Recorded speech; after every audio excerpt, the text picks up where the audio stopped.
Hi viewers, welcome to Mugdha channel.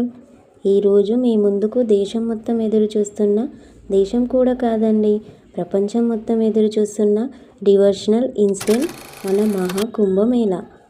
Maha Kumbh Mela 2025లో నిర్వహించబడుతుంది. అసలు హిందూ మతంలో కుంభమేళకు ప్రత్యేక ప్రాముఖ్యత ఉంది. అదేంటో తెలుసా? కుంభమేళా 3 రకాలుగా నిర్వహించబడుతుంది.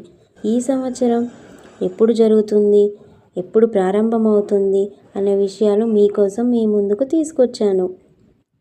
ఉత్తరప్రదేశ్లోని ప్రయాగ్రాజ్లో జనవరి 13 నుండి ఫిబ్రవరి 26 వరకు మహా కుంభమేళా నిర్వహిస్తున్నారు. ఇది కాకుండా మరో 3 ప్రదేశాల్లో కూడా కుంభమేళా నిర్వహిస్తారు. అవి హరిద్వార్, నాసిక్, ఉజ్జయిని. మహాకుంభమేళకు సంబంధించి పురాణాల ప్రకారం ఒక కథ ప్రాచుర్యంలో ఉంది. అమృతం కుండ కోసం దేవతలు, రాక్షసుల మధ్య 12 రోజుల పాటు భీకర యుద్ధము జరిగిందంట. అమృతాన్ని పొందాలనే పోరాటంలో భూమిపై 4 ప్రదేశాలలో అనగా ప్రయాగ్రాజ్, హరిద్వార్, నాసిక్, ఉజ్జయిని వద్ద కొన్ని అమృతపు బిందులు పడ్డాయని పురాణాల్లో చెప్తున్నారు. అందువల్ల ఈ ప్రదేశాలను పవిత్రంగా పరిగణిస్తారు.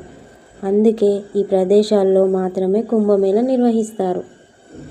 మహాకుంభమేళా హిందూ సంస్కృతిలో అత్యంత ప్రాచీన మరియు పవిత్రమైన పండుగల్లో ఒకటి.